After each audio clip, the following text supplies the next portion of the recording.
The people of Malta have voted at the last general election, barely 4 months ago, for union with Britain. Such a union would guarantee their progress to the British standard of living, education and social services. In return, they offer you, the people of Britain, a base as your own in the Mediterranean. They expect to have a say in our joint destiny by sending representatives to the House of Commons. Of course, they are willing to share all your risks and burdens.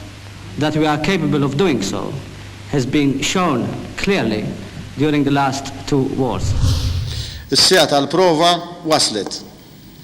Il-poplu Malti li fl-modi tant iġġieled battalji ta' ħaddieħor issa wasal biex juri lid-dinja jekk veru kibirx u sar nazzjon.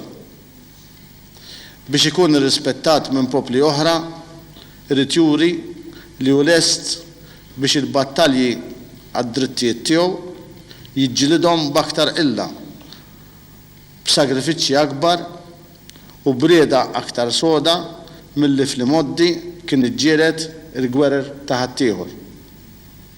Quddiem Alla għandna raġun. Issa sta għalina li dan ir-raġun neħduh ukoll mingħand in-nies ta' din id-dinja. Jekk inkunu ġwejjef aħna, jistħuna uliedna u ulid uliedna. Illum waslet is-sija meta kull Malti irid bil-fatti juri li Malta għalina tiġi l-ewwel u qabel kollox.